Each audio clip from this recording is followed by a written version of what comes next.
Kayaknya udah jadi rahasia umum kalau banyak orang memandang pemusik itu buruk, aneh, atau nggak bener lah, atau nggak jelas lah gitu, masih banyak lagi deh. Tapi satu sisi gue setuju kalau anak musik itu memang unik gitu ya, nggak seperti biasanya karena ya namanya juga pemusik, pasti ada inspirasinya dari seni atau art. Dan kita tahu bahwa art itu kan cakupannya luas ya, nggak ada batasan, nggak ada salah atau benar juga. Karena setiap-setiap orang itu punya perspektif yang beda-beda terhadap seni. Bahkan kemarin ketika gue menyiapkan podcast ini, gue sempat membaca bahwa salah satu seniman aja, dia bisa menjual kotoran sendiri dan dia taruh itu gitu ya di pamerannya. Bagi kita kan itu aneh banget gitu ya, itu aneh banget apa yang berharga itu, tapi buat seniman itu berharga dan itu ada nilai seninya. Atau gue juga membaca ada satu seniman yang membentuk instalasi kasur yang berantakan. Karena menurut dia, itu menggambarkan salah satu momen kehidupannya, gitu kan.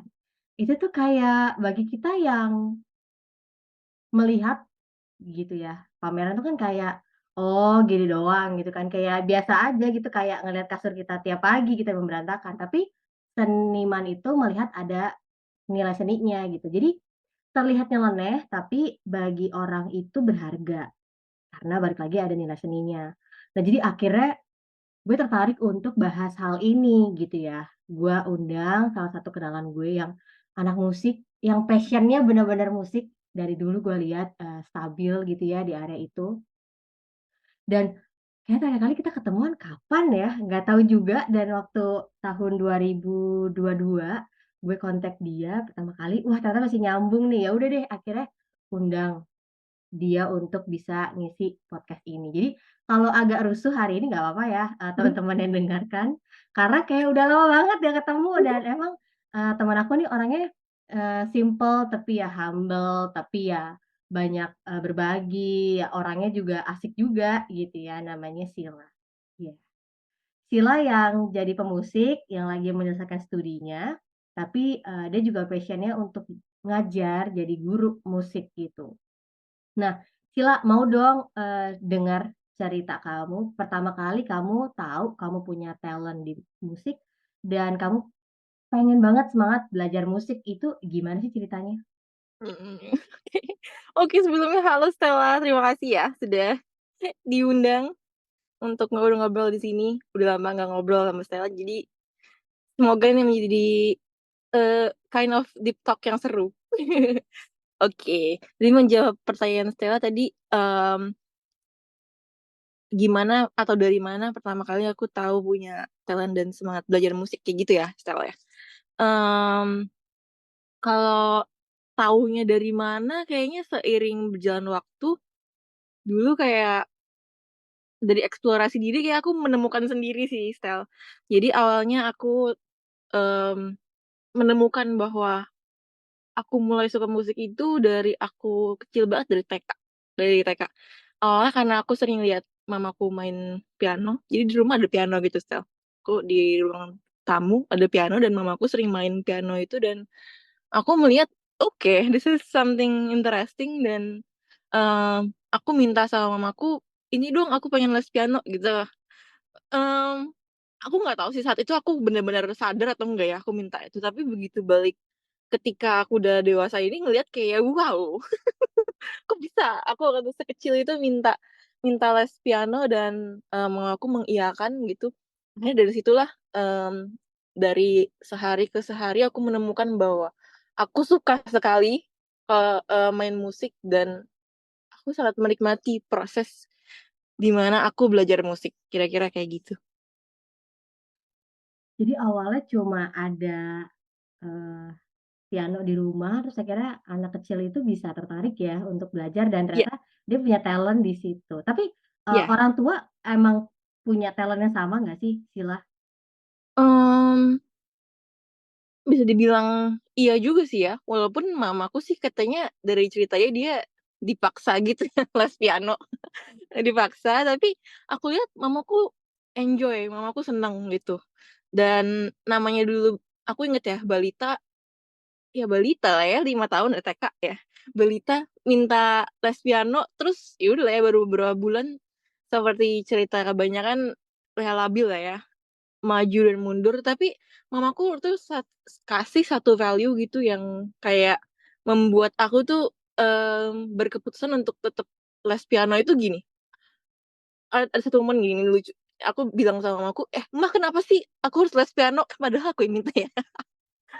"Mah, kenapa sih aku harus les piano?" Gitu. Terus kata mamaku bilang, "Iya, soalnya kalau, cewek nggak boleh marah-marah, jadi kamu kalau mau marah, kamu main piano aja," gitu. Aku jadi mikir, "Oh, gitu ya, jadi kayak gunanya main piano itu untuk kita mencurahkan perasaan, untuk meredam kita mungkin punya, kalau marah, dan biasanya kan kalau marah kita cenderung untuk bertindak hal-hal yang, apa ya, katakanlah bodoh kalau kita ini ya, impulsif gitu. Dan itu satu hal yang aku belajar, dan value itu sampai sekarang aku pegang, seperti itu. Kalimat yang menarik adalah karena mamanya Sheila bicara bahwa, kalau kita cewek nggak boleh marah, jadi harus diluapkan dengan musik. Itu sebuah, apa ya, ekspresi yang lembut ya, karena kayak kalau Iya. marah lewat musik itu luar biasa banget loh. Iya, bener. Jadi kalau marah jangan langsung cuap-cuap gitu. Diem dulu, merenung dulu, curahkan dulu perasaannya gitu.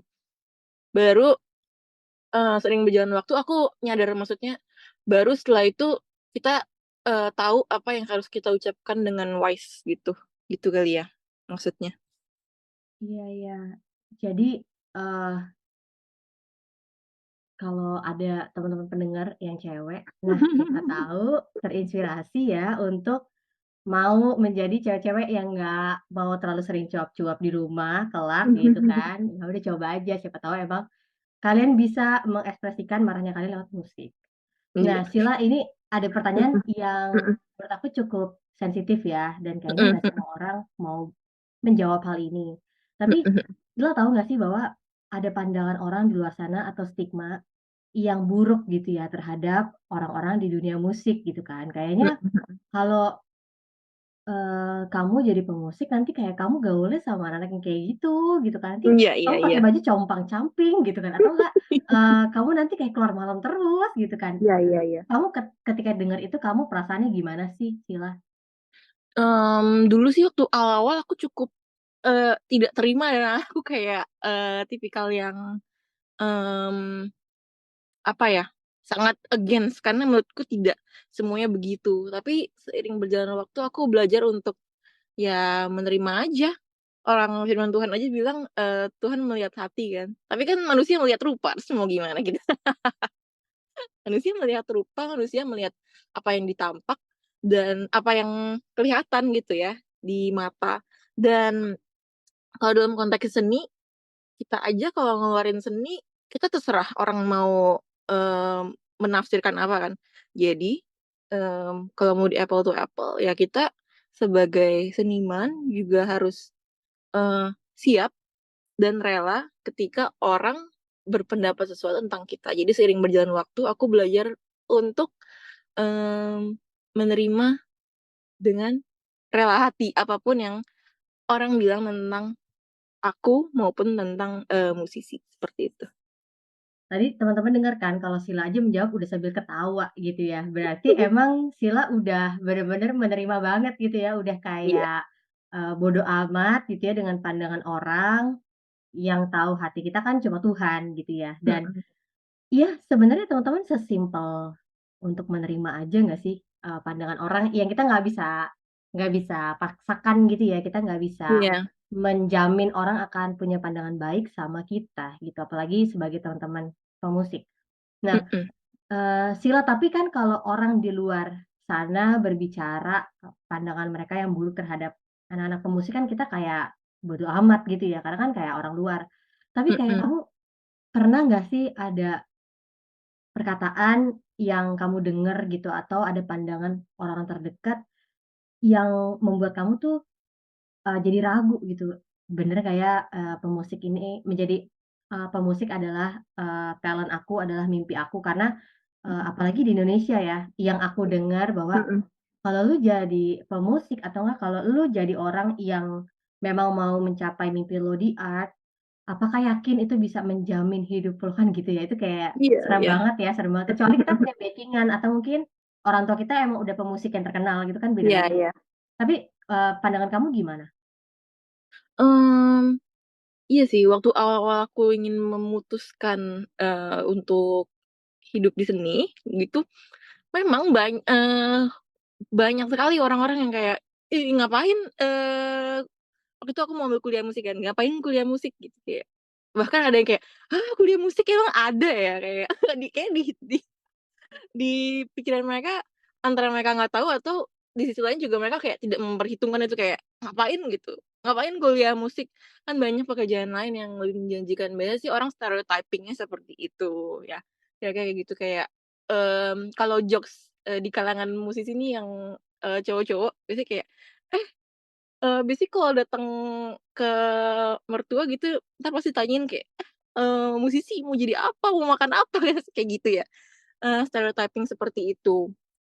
Mmm, apa ya, pandangan aku gimana, ya sama seperti tadi aku bilang dulu aku tipikal yang, "Ah, enggak gitu ah," dan aku punya spirit untuk membuktikan enggak seperti itu, gitu.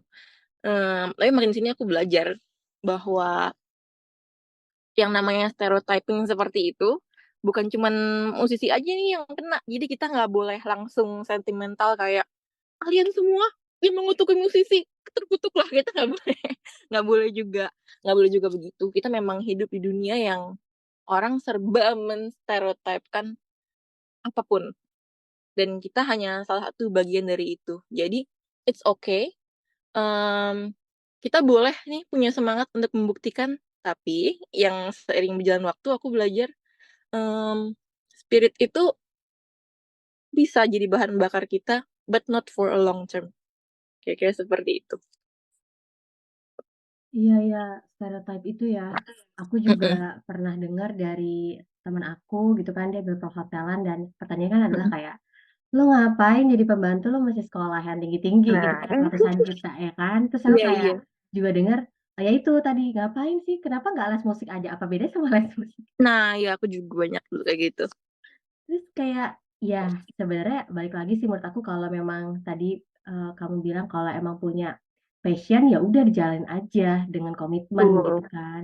mhm Iya, terus, Sila ada nggak sih, value yang kamu pegang kuat gitu ya, mau itu ketika mhm. sebelum kamu masuk ke dalam dunia musik atau kamu udah dalam dunia musik, ada nggak sih value yang kamu pegang kuat, yang mungkin orang lain bisa berubah value-nya, tapi kamu mau tetap lakuin value itu? Mmm, apa ya, value-value yang aku tetep pegang gitu ya maksudnya? Mmm, sebenarnya sebelum aku, berkeputusan mengambil musik, value yang aku pegang banget tuh value dari bapakku sih. Value dari bapakku bilang, "Pekerjaan apapun, bidang apapun, bahkan bidang-bidang yang kayaknya remeh-temeh atau yang, mmm, kayaknya sulit untuk dilakukan." Papaku bilang kalau misalkan kita tekun, pasti kita bisa berhasil. Jadi, value itu yang aku pegang. Dan aku percaya kalau aku bertekun di musik, suatu saat juga aku akan menuai hasilnya gitu, menuai kesuksesan dan, aku percaya Tuhan nggak akan ninggalin deh, gitu. Ya itu value yang aku pegang. Dan mungkin kalau value-value lain, ya saya juga tahulah bahwa, circle seniman itu identik dengan, distereotipkan dengan kayak dunia alkohol, dunia seperti itulah ya, Sel, ya. Itu rahasia umum lah gitu. Mmm, sebenarnya kenapa, aku juga berpikir kenapa ya? Kenapa diidentikan dengan seperti itu? Aku juga dulu berpikir, enak aja musisi aja yang digituin, pasti bidang lain juga banyak kan. Cuman kita harus menerima konsekuensi bahwa kalau kita seniman dan musisi, kita punya, potensi menjadi public figure, dan ketika kita jadi public figure pasti kehidupan kita disorot gitu, ya kan. Nah, lalu yang disorot ya pasti bukan bukan cuman, hal baik, pasti hal buruk juga. Dan oke, sampai situ aku menerima, dan pertanyaan yang kedua adalah, kenapa ya, mmm, musisi atau seniman itu kayaknya seneng atau banyak yang sudah sukses tapi banyak yang, minum gitu atau, drugs gitu kan. Aku berpikir juga, sampai aku mendapat sebuah jawaban atau asumsi sementara lah ya, kenapa suka begitu, karena, mmm, di dalam alkohol itu mungkin kayak ini kali ya, memicu kita untuk punya inspirasi-inspirasi baru gitu kan dan seniman itu kan ya kita tanpa inspirasi kita matilah, kita mau nulis apa, mau berkarya apa. Jadi inspirasi itu hal yang sangat sangat sangat sangat penting gitu. Dan aku ketika, mmm, di pun ditawarin minum pasti orang-orang kayak gini misal, "Nih mau minum nggak?" Terus misalkan kita jawab enggak, Stella pernah juga kayak gini, pas kita jawab enggak pasti orang kayak, "Hah, kenapa enggak?" Gitu kayak, "Hah, kenapa enggak?" Gitu kan. Kayaknya itu hal yang aneh banget kalau kita enggak gitu loh, Sel, kalau kita enggak. Nah, aku juga berpikir sih ya, itu memang prinsip yang aku pegang, tapi aku mempertanyakan lagi ke diriku kan, "Kenapa enggak? Iya kenapa enggak ya?" Kalau jawaban dari aku sih sekarang satu, emang, aku bersyukur banget keluarga dari mamaku tuh yang memang turun-temurun kayak nggak minum gitu. Opaku dulu, nggak dulu sih beberapa tahun lalu ditanya kayak, "Opa," kan kalau kumpul keluarga gitu ya kayak, "Apa nih rahasianya bisa sampai tua dan sehat?" Dan opaku tuh main biola, Stel, dan kayak beneran sampai sekarang, umur berapa ya opaku tuh ya, 80-an, masih aktif main biola, ditaro partitur di depan dia bisa mainin dan bagus, malu gitu. Kita tanya kayak, "Apa sih, rahasianya bisa sampai umur segini dan masih sehat?" Gitu. Satu, dia selalu bilang, "Jangan minum, sedikit pun jangan," dia bilang gitu, "sedikit pun jangan." Dan aku sesama orang yang menggeluti seni, aku salut sekali gitu, salut sekali dan melihat proof bahwa ternyata bisa kita untuk tetap bermusik, punya inspirasi sekalipun kita nggak minum gitu. Dan opaku orang yang sangat dekat sekali dengan Tuhan dan aku melihat, oke berarti, apa ya, itu mungkin untuk dilakukan dan, mmm, aku percaya selama kita dekat dengan Tuhan, kita akan selalu punya sumber inspirasi yang tidak pernah putus. Kira-kira seperti itu sih. Tapi aku juga baru tahu kalau dari keluarga mamanya Sheila itu darah musik itu tuh, ada ya, berarti ya? Ada ada. Itu luar biasa loh, opa 80 tahun masih bisa lihat partitur dan masih bisa Iya mainkan biola, luar iya, biasa. mhm. Jadi, teman-teman, Sheila itu kan papahnya tuh aku lupa deh, businessman ya, Sheila? Iya, aku Heeh, pengusaha. pengusaha. Terus waktu itu aku juga dengar, Sheila ketika kuliah S1 juga dia sempat bantu kok papahnya gitu ya dalam beberapa Mhm mhm kesempatan. mhm.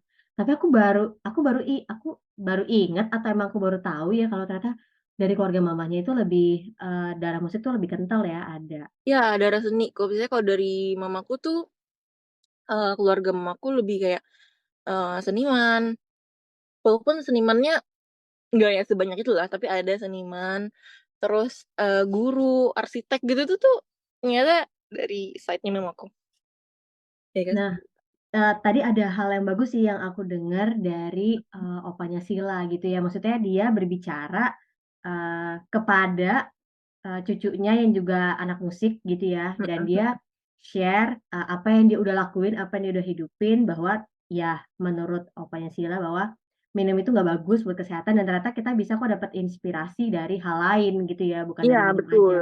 Maksudnya kadang kan ada orang yang kasih, eee, saran tapi kan mereka nggak menghidupi itu, ngerti kan Sheila? Atau mereka bukan iya punya background anak musik kan. iya Nah iya. ini benar-benar dari seorang pemusik dia bisa kasih saran yang bagus, luar biasa loh. Opanya Luar biasa Sheila, luar biasa banget. luar biasa banget. Dan maksudnya, opanya Sheila juga bisa share tentang, ya sebenarnya kita bisa kok cinta Tuhan, and at the same time kita juga bisa cinta musik gitu loh kan kayaknya ya Sheila, banyak orang Mhm tuh mhm kayak, mhm. "Oh lo pemusik ya? Lo bisa terkenal, pasti lo masuk Illuminati ya?" Langsung udah berpikir Iya bener bener bener. Tapi sekarang banyak banget nih kalau misalkan musisi udah mulai terkenal dari mulai di internet kan. Iya iya iya iya. kayak kita langsung kayak aku pun juga gitu ya kadang-kadang kalau ngeliat, ih kok langsung booming gitu kan, atau dia Mhm. nggak terkenal sebelumnya bisa booming. Ya itu aku juga menahan asumsi, ah siapa tahu emang mungkin dia punya talent di situ dan emang lagi untung aja gitu, bukan Iya karena betul.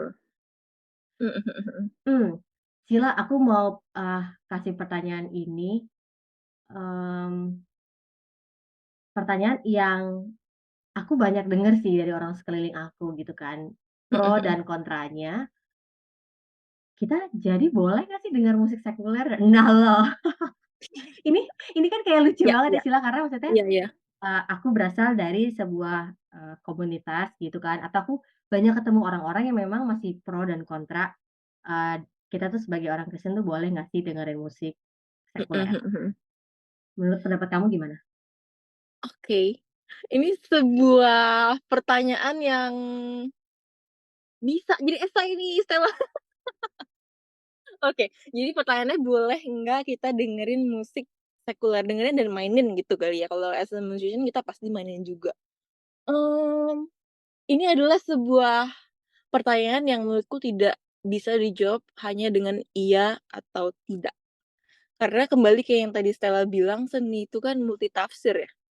Seni itu multitafsir. Sekarang kalau ditanya, boleh nggak dengerin musik sekuler? Noh, sekarang definisi musik sekuler sama rohani aja buat orang mungkin beda-beda, ya kan? Oke kita kembaliin ke umum aja, mungkin kalau, masyarakat umum ngelihatnya, pembedaan dari musik rohani dan sekuler yang paling jelas adalah di lirik kan, lirik gitu kan. Tapi ketika kita melihat musik dan seni secara lebih umum, aspek dari musik itu nggak cuma liriknya doang ya.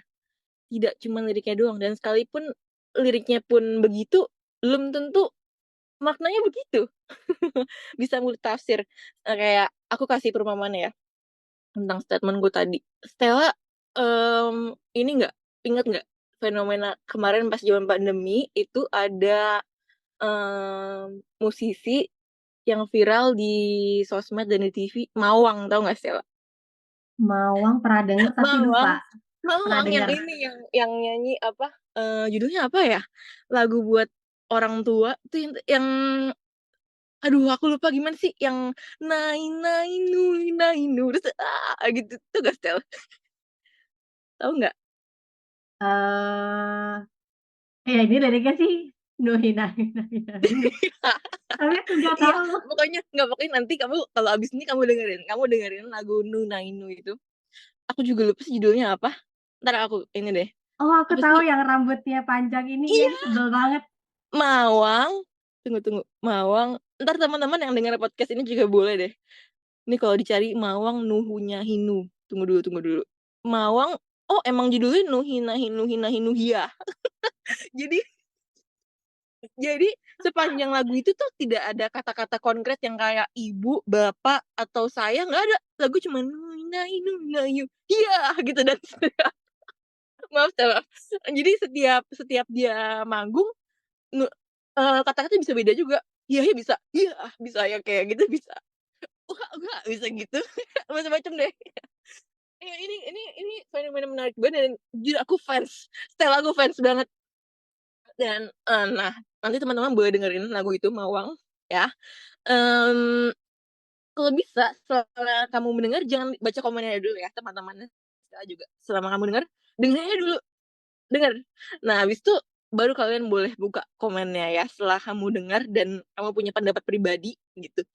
Mmm, aku sih pertama kali denger aku ketawa karena kayak lucu banget nih orang kayak hebat banget dari nggak ada kata-kata bisa jadi lagu dan hebatnya interpretasi beda-beda gitu, bisa hiyah, bisa wah, bisa ada yang batuk, ada yang apa gitu.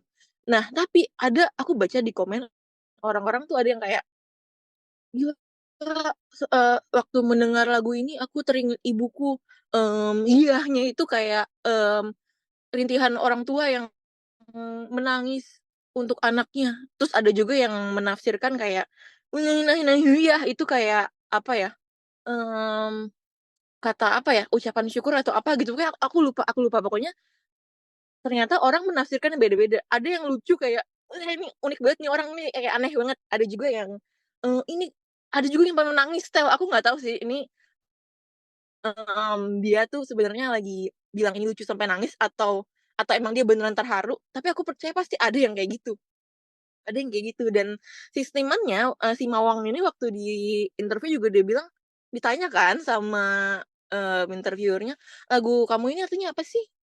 Dan dia dengan sangat seniman dia bilang kayak, "Ya kalau menurut Mas lagu ini artinya apa?" Gitu. Kan dalam seni itu nggak ada salah dan benar dan semua orang berhak untuk punya opini terhadap itu. Jadi di dalam interview itu malah si interviewer yang ditanya balik gitu. Dan seperti itulah seni dan seperti itulah musik, gitu. Jadi, boleh atau tidak, itu adalah multitafsir. Dan disclaimer, menurutku di sinilah pentingnya kita itu punya hubungan yang real, punya relationship yang real sama Tuhan, dan kita tuh melekat sama Tuhan, gitu. Contoh ya, kalau, buat aku, tadi kan definisi musik sekuler itu yang katakanlah yang tidak langsung, berbicara tentang Tuhan atau yang tidak directly, berbicara tentang value-value kekristenan gitu kan katakanlah kalau di lingkungan gereja gitu. Aku ingat di masa pandemi itu, mmm, aku sangat desperate sekali, walaupun aku introvert, aku lama-lama kayaknya empet juga nih selama 2 tahun hidup begini terus dan hopeless sekali kayak kayak gili dunia bisa balik lagi nggak ya jadi kayak dulu.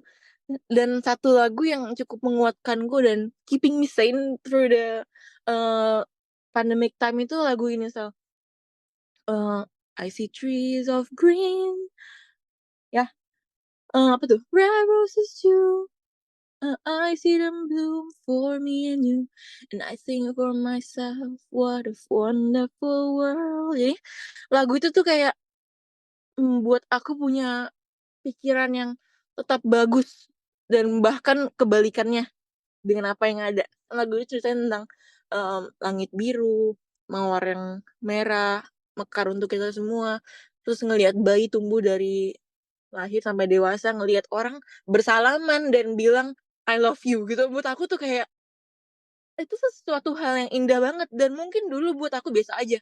Tapi begitu masuk ke zaman pandemi, seniman gitu kali ya, aku ngedenger di lagu itu, orang akan bersalaman dan orang akan bilang I love you itu kayak, di masa-masa di mana kita nggak bisa bersalaman dan bahkan tos aja begini fist bump, bukan salaman kita ada di masa se-desperate itu, kita nggak bisa salaman sama orang gitu. Lagu itu tuh kayak memberikan aku harapan, oke kita kita akan bisa kayak gitu lagi, aku akan bisa lagi berjabat tangan dengan muridku, aku akan bisa ngajar face to face lagi gitu. Ya kan aku, itu ngajar, online ya, itu keeping me sane. Jadi kalau kita membataskan, mmm, musik itu cuman sebatas dari lirik doang, atau pokoknya sebatas itu deh, itu tuh kita menurutku menjadi, mmm, terlalu close minded dan terlalu rugi jadinya, kita jadi nggak bisa mendapatkan hal-hal baik dari seni gitu. Karena begitu kita membatasi itu, selain kita, apa ya, rugi buat diri sendiri, kita juga jadi ini loh, ibaratnya apa ya, bagi yang seniman, seniman itu kita dititipin gift seni kan, kita jadi tidak bisa reaching out, dunia luar atau dunia sekuler atau bahasa lebih sederhananya lagi out of church, karena kita terlalu membatasi itu, gitu. Aku sangat percaya sih, pelayanan aja ada yang di mimbar, ada yang di luar mimbar kan. Ada yang tidak bisa dijangkau hanya di gereja saja, seperti itu. Jadi aku sangat percaya kita sebagai anak-anak Tuhan itu dititipkan talenta dan kalau kamu seniman, jangan ragu kamu masih boleh dengar musik sekuler, kamu sangat boleh memainkannya, tapi dengan catatan milikilah relationship yang, real dengan Tuhan dan pergunakanlah talenta itu untuk Tuhan. Caranya gimana? Ya melekatlah dengan Tuhan. Ini hal yang susah susah untuk dijabarkan ya, Stel, karena buat setiap orang beda beda. Mmm, aku ingat firman Tuhan ini nih, Stel, mmm, di mana ya, di Yohanes 10 kalau nggak salah yang, mmm, tentang gembala tentang gembala tentang gembala, Tuhan Yesus bilang, Tuhan Yesus gembala dan, domba-dombanya itu mendengarkan suaranya Tuhan mengenal kita dan domba-dombanya itu yaitu kita, itu mengikut Tuhan gitu. Jadi hal ini akan jadi hal yang sangat complicated, bisa jadi tesis berpuluh-puluh buku, tapi ketika masuknya dalam konsep konsep relationship kita dengan Tuhan, sebenarnya ini hal yang simpel gitu, Stel. Hal yang simpel karena setiap kita itu, mmm, Tuhan mengutus Roh Kudus di atas setiap kita dan aku percaya sekali Roh Kudus itu akan menuntun kita pada setiap kebenaran dan, Roh Kudus akan menuntun kita di perjalanan kita di dunia ini yang spesifik, yang kayak perjalanan kamu ya cuman kamu doang yang punya, Stel. Perjalanan kayak aku doang yang punya, gitu. Jujur waktu awal-awal aku mengambil, mmm, langkah, apa ya, menggeluti seni dan seni aku spesifik ya, seni aku gitar, musik gitar, instrumental, klasik saat ini seperti itu. Jadi banyak orang yang dulu tuh, bilang bahkan dari orang-orang yang lingkup gereja tuh bilang, "Hah, musik klasik jangan, nanti nggak bisa dipakai buat pelayanan loh." Atau, "Ini aja, yang pop aja, jadi bisa bikin lagu buat Tuhan," atau ini, itu. Tapi seiring berjalan waktu, aku melihat, oh sebelum itu aku ingat di masa-masa galau, yang menguatkan aku adalah, aku didoain sama Kak Raditya Oloan, Kak Raditya Oloan, kita pernah pelayanan bareng dan dia doain aku, dia bilang, "Cila, apapun pencapaian kamu di musik, kamu itu masterpiece-nya Tuhan dan apa ya, Tuhan bisa pakai itu," gitu. Itu tuh membukakan mataku banget karena itu di masa-masa di mana aku mempertanyakan pilihanku lagi. Jadi aku udah milih ini, tapi aku malah mendapat pandangan dari orang-orang yang justru mungkin di lingkup gereja gitu, tapi kayak, "Ah, kenapa ngambilnya itu? Kenapa nggak ini aja?" Gitu, malah nggak pakai loh kayak gitu. Wah, itu menguatkanku banget sih, Kak Raditya itu, dan aku berpikir, berarti memang hal ini tidak bisa distereotipkan, bisa atau tidak, gitu.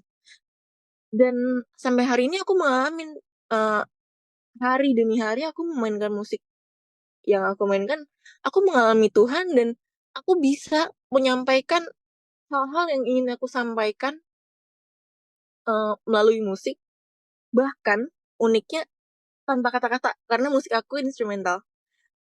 So, kesimpulannya dengan musik seperti ini, justru aku bisa menjangkau wider audience, gitu. Itu yang aku dapatkan dari perjalananku sambil aku berdoa, sambil aku menemukan purpose aku di dunia ini, ya kira-kira seperti itu.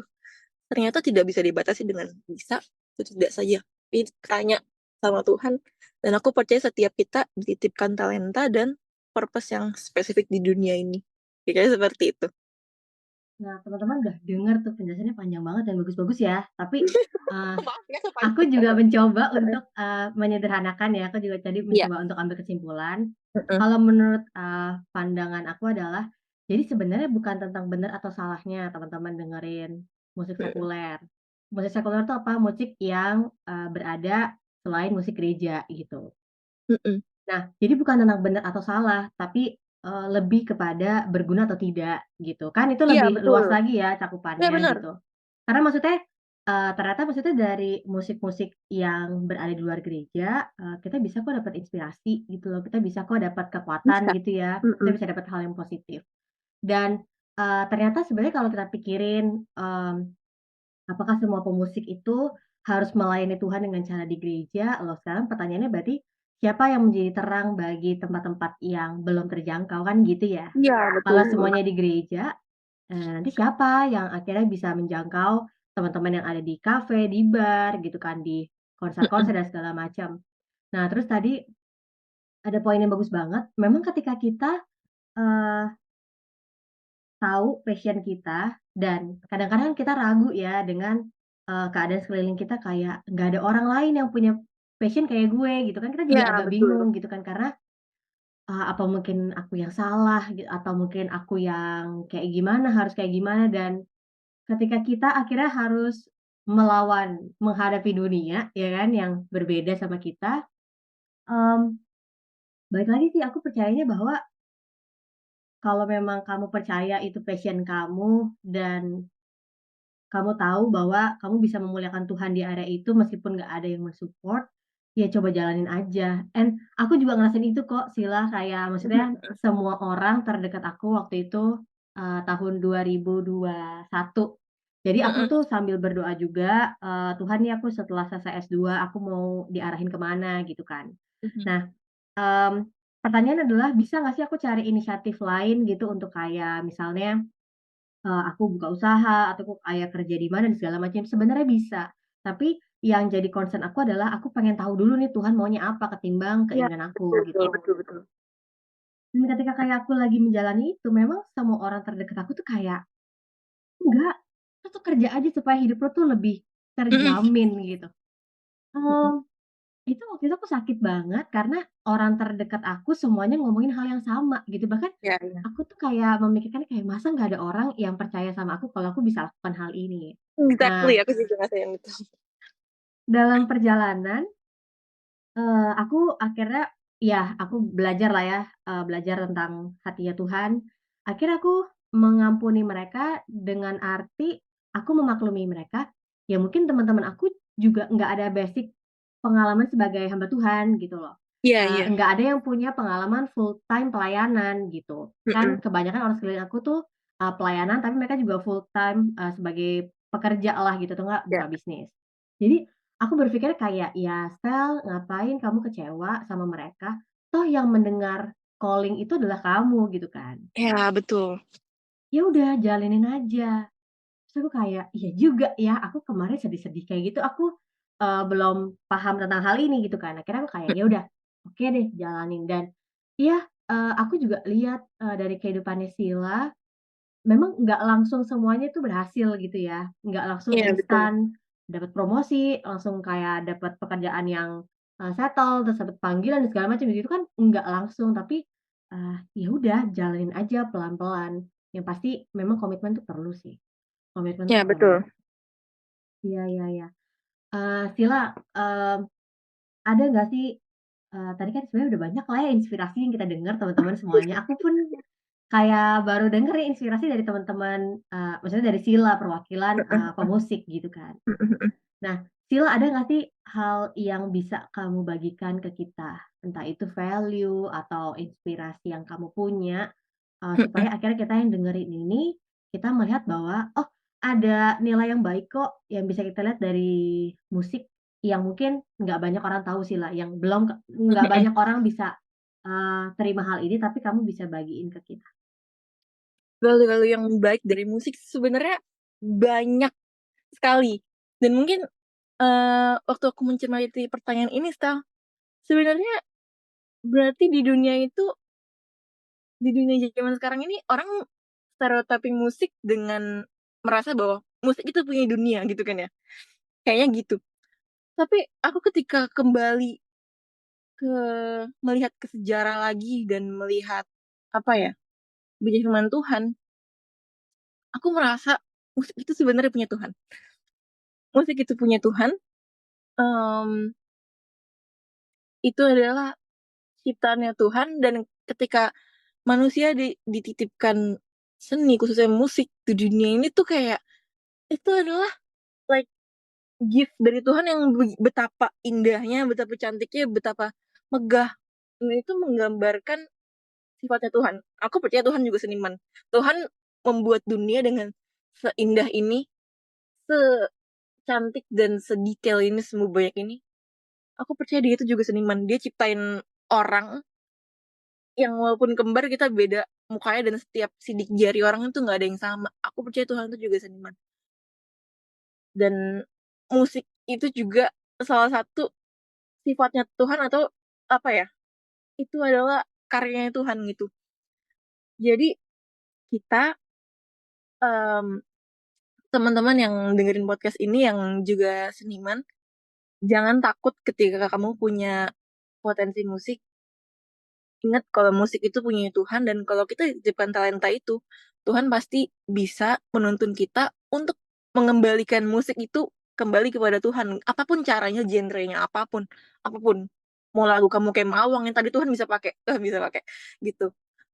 Kalau di dalam pelajaran sejarah musik, ada satu musisi yang, mmm, aku amazed banget, Namanya Johannes Sebastian Bach, kamu tau nggak Stella? Bach, barok, Bah itu kayak aku pernah lagu-lagu denger zaman deh, Bah. barok.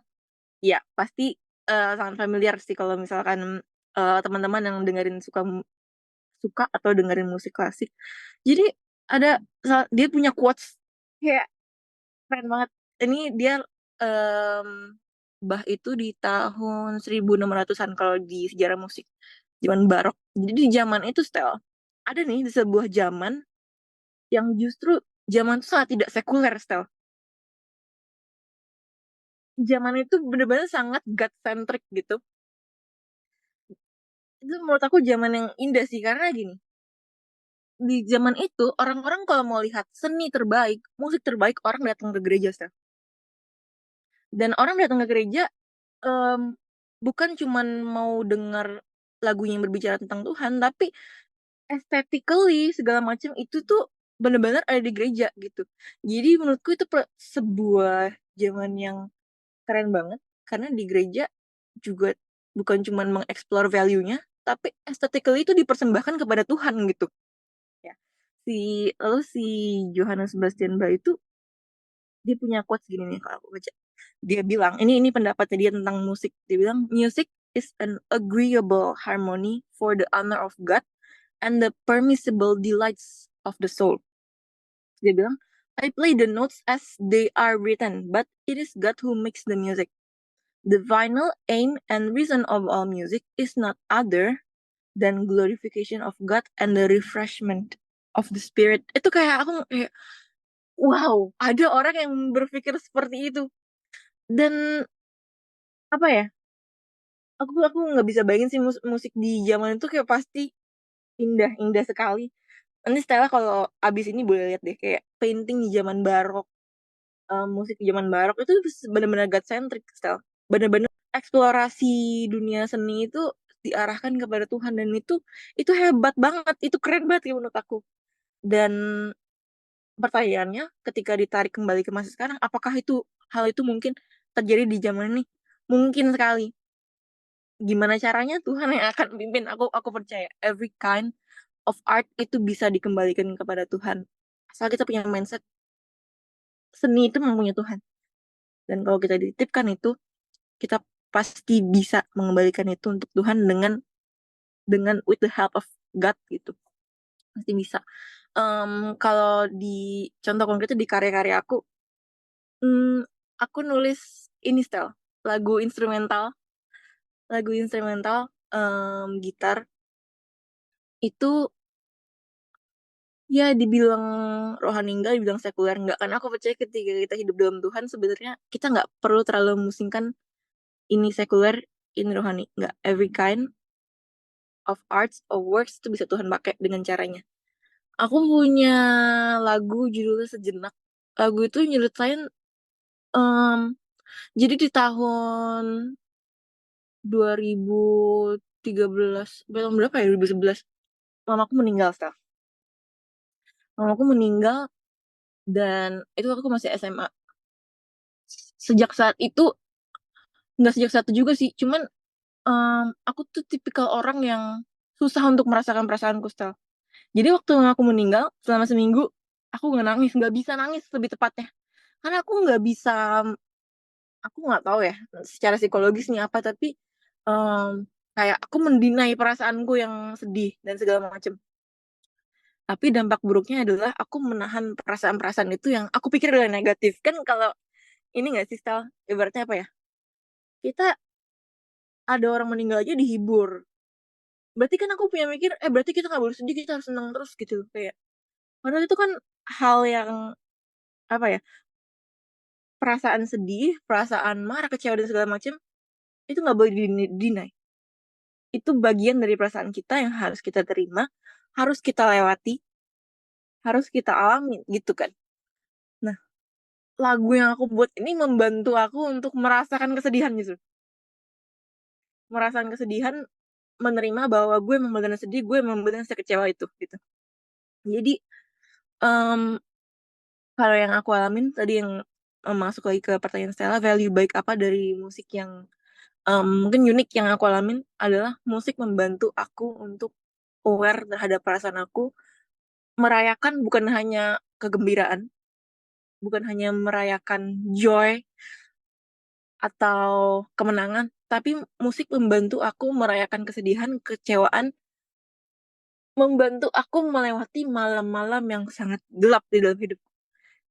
Musik itu mampu mengekspresikan itu, dan aku percaya ada ayat yang bilangnya kayak Tuhan mengerti bahasa air mata. Air mata itu kan nggak ada kata-kata. Sama dengan musik, musik itu nggak ada kata-kata. Jadi apa ya? Musik itu juga bisa jadi doa kita kepada Tuhan ketika kita nggak tahu mau ngomong apa, ya udah aku main gitar aja. Kira-kira seperti itu. Itu value yang em, aku dapatkan selama perjalanan aku sebagai musisi. Kira-kira seperti itu. Jadi, teman-teman semuanya, aku kan juga maksudnya ketemu sama beberapa kenalan yang pemusik juga gitu ya. Tapi emang Mm-mm. somehow ketika ngelihat, Sheila ini main dari pertama kali ketemu, aduh kita ketemu kapan Sheila? 2015? 2014 atau 15 ya, Stella 14 ya? atau Oh, 15 gitu kan. Itu tuh, emang kayak aku tahu banget, emang talent-nya di situ, dan dia juga menekuni talent-nya dan kayak keren banget ya kita kalau ngeliat ada orang yang punya talent di situ dan dia menekuninya kan kayak, aduh kayak jadi mungkin belum patokannya belum bisa dibilang expert ya, cuma maksudnya jadi bagus banget gitu loh, karena mhm. ada orang kan yang memang bukan talent di situ tapi kayak kepaksa gitu kan, atau ada Iya. orang yang talent di situ tapi kayak setengah hati gitu kan. Jadi Mhm, mhm. kalau tadi teman-teman, eee, kayak penasaran dengan karyanya Sheila, itu teman bisa bisa deh kayak tulis di kolom komentar atau enggak kayak langsung, DM di Instagram aku untuk mau cari tahu, nama, asal name Sheila karena aku biasanya kalau podcast ini aku nggak kasih tahu namanya lengkap gitu ya yang Mhm, aku mhm. undang sebagai narasumber. Tapi teman-teman lihat ya bahwa, kebanyakan dari kita itu suka, apa ya, menyangkal emosi-emosi kita kayak sedih, kayak marah gitu dan Iya. aku pun juga dulu gitu apalagi aku punya pemikiran bahwa gini, kalau Kristen itu nggak boleh marah, lu nggak boleh Iya itu sedih, Stel, iya kan? itu dia itu Mmm. dia.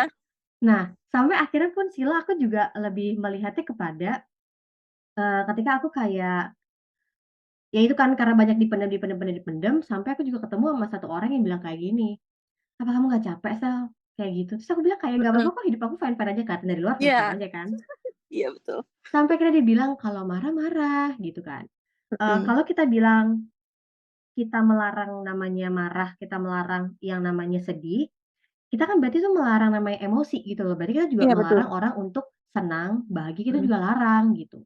Nah, jadi aku dari situ belajarnya adalah, oh ternyata, eee, kita emang udah banyak diajarin bagaimana menghadapi kesenangan gitu kan, kebahagiaan, Iya tapi kita betul. jarang diajarin dari sejak kecil untuk gimana kita ketika menghadapi kesedihan, ketakutan ya. Iya betul. Jarang banget kan, kayaknya orang tua kita cuma kayak, "Kalau nanti kamu happy kamu gini ya, kalau nanti kamu senang kamu gini ya." Iya, Kita lupa diajarin kalau betul. ketika sedih, kecewa, kita nggak tahu. Nah, sampai sekarang kita gede mencari tahu jalannya seperti apa. Iya, Bahkan namanya kita nih Stel, waktu kecil, kamu tahu nggak sih lagu yang "If you happy and you know it, clap your hand." Happy doang, kenapa kayak nggak ada, kalau kamu marah kayak ngapa injak bumi kek, kalau kamu sedih nangis lah kek, nggak ada, happy doang aja.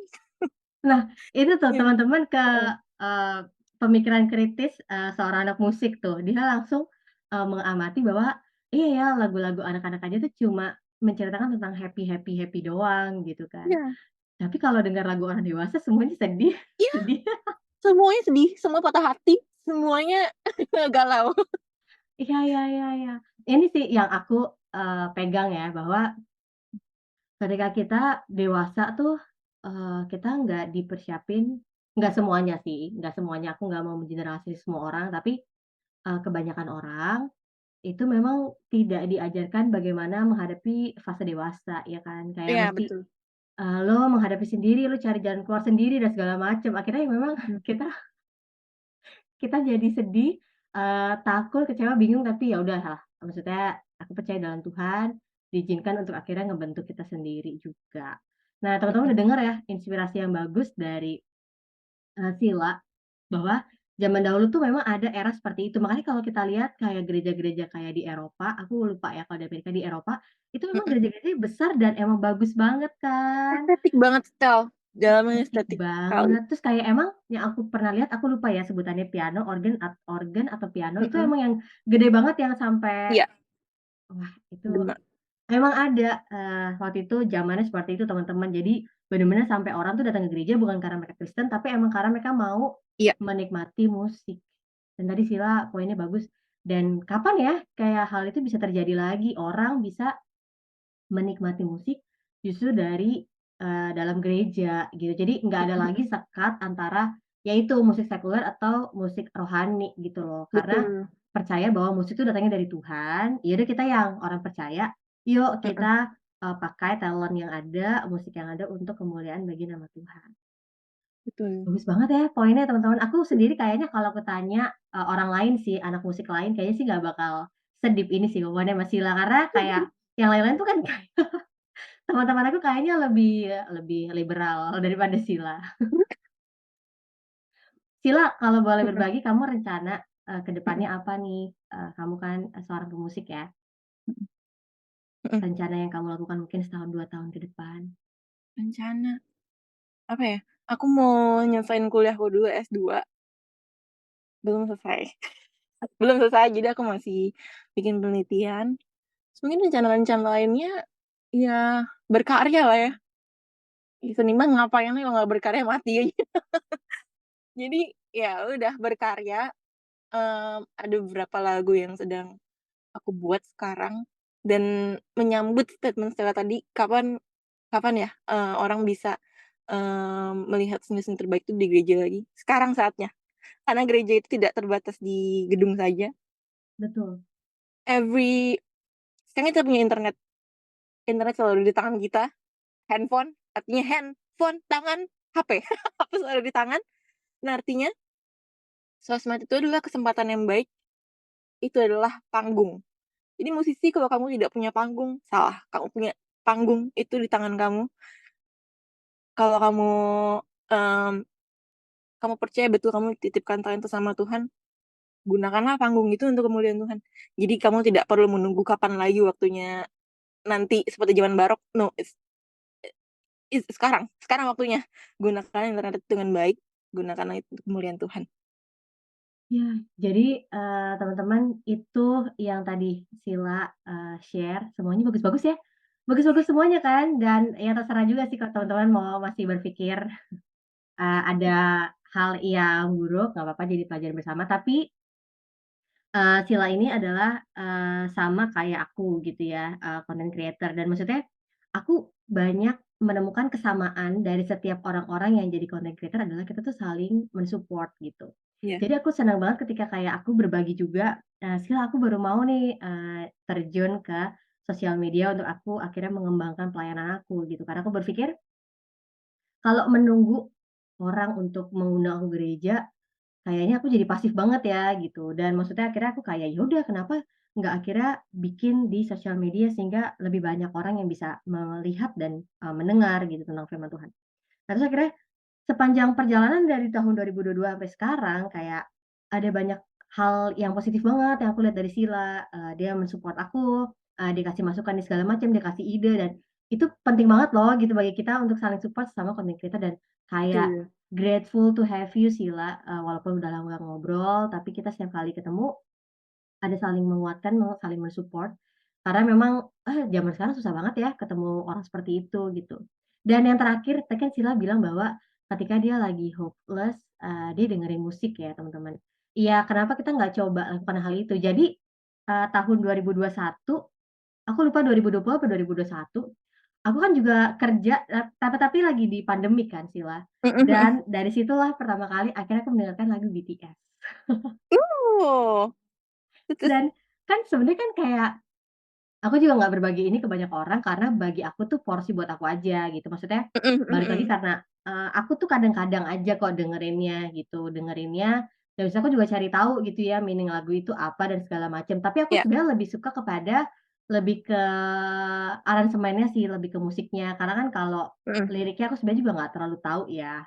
Dan buat Iya aku bener. itu buat aku tuh kayak jadi apa ya, kalau pagi emang kayak jadi buat semangat banget. Tapi Iya, ada beberapa hal juga beberapa waktu aku nggak dengerin, aku pilih musik yang lain. Jadi teman-teman mhm. semuanya, Mmm, tentang musik itu cakupannya luas dan sebenarnya kembali kepada kita, bahwa apakah kita akan cenderung untuk menutup diri dari dunia gitu ya, karena kita kayak berpikir, kita orang Kristen harusnya kita justru mengkhususkan diri, tapi sebenarnya bagi aku adalah jauh lebih penting, eee, bagi kita untuk terbuka sama dunia. Kalau Betul. memang hati kita udah nempel sama Tuhan Yesus, ya bagi aku nggak akan mudah lah untuk kita kayak langsung meninggalkan Tuhan Yesus dan kayak, ya hidup yang ya ngertilah ya teman-teman tempat aku bicarain. Mhm. Hidup yang nggak sesuai dengan kehendak Tuhan. Jadi poinnya yang aku mau sampein adalah ternyata inspirasi itu bisa datang dari mana aja. Dan ternyata musik itu adalah hadiah juga dari Tuhan, yang adalah seniman juga, supaya kita bisa menikmati kalau di dunia ini tuh ada banyak hal yang bisa kita syukurin, yang jadi Nah, inspirasi gitu betul. loh. Yang, pada akhirnya mungkin kita nggak terang-terangan, kita berkata bahwa kita adalah anak Tuhan, tapi maksudnya setidaknya dengan talent kita, kita bisa memancarkan, kita bisa menunjukkan, ada Tuhan loh sebagai, Mhm. sumber segalanya yang berkarya dalam hidup gue gitu. Jadi Betul. aku, sama sekali tertarik banget sama Sheila ini karena, dia nggak takut untuk nyemplung ke dunia musik, dia percaya bahwa, dia ada bersama dengan Tuhan, Tuhan pegang hidupnya dia, ya udah dia pengen untuk, ketemu banyak orang baru sehingga dia bisa lebih banyak menunjukkan talent-nya dia sebagai, tadi, pemain musik gitar dengan musik klasik gitu ya. Mhm. Nah jadi teman-teman kalau mau dengar karyanya Sheila yang, klasik itu yang aduh kayaknya aku pernah lihat Sheila tuh yang di Padang, di Ah. di Padang Oh, apa iya sih, iya Padang iya Rumput iya itu iya. dan dia main gitar, itu kayak keren banget teman-teman semuanya kayak one day kita lihat ya Sheila jadi, pemusik yang luar biasa Tuhan pakai, berhasil, Mmm. dan maksudnya bisa bertanggung jawablah dengan semua yang Tuhan Iya, betul. percayain, itu keren banget itu sih. Teman-teman itu aja, mungkin Sheila ada closing statement yang mau diberikan atau Closing statement. iya. Aku kan closing statement kayak sepanjang ini banyak banget gitu. Apa ya closing statement-nya, eee, closing statement-nya, eee, kembangkan talenta yang Tuhan titipkan ke kamu. Soalnya kamu nggak usah pusing gimana cara kamu memuliakan Tuhan, karena dengan kamu ngembangin talenta itu dengan maksimal, kamu udah memuliakan Tuhan, kayak gitu. Sesimpel itu tapi teman-teman, dalam ya, akhirnya pada kita akhirnya kita bertanggung jawab dengan talent yang Tuhan kasih. Iya Ya karena kan akhirnya kita harus bertanggung jawab gitu kan iya, terhadap semua yang betul. Tuhan berikan. Jadi, semoga podcast ini teman-teman bisa, menghibur ya kan. Kalau yang tadi masih penasaran tentang mawang, teman-teman cari aja deh ya kan, biar akhirnya penasaran gitu kan, mawang itu apa. Bawang. Aku tadi kepikirannya kan pengen share gitu kan, aku setel aja tapi untuk teman-teman supaya makin penasaran, ya udah teman-teman nonton aja tuh, langsung Iya. di YouTube mawang, jadi tahu gitu ya. Eee, thank you semua teman-teman yang udah dengerin dari awal sampai akhir. Thank you buat Sheila yang hari ini Terima udah kasih, jadi Stella. Eee, narasumber di podcast yang keren banget dengan segala ceritanya, hopefully, semua diskusi kita bisa ada untuk membangun, memberi semangat buat teman-teman maju, jadi orang-orang yang mau mengembangkan talent-nya dan bertanggung jawab di depan Tuhan. Itu aja, God bless semua. God bless.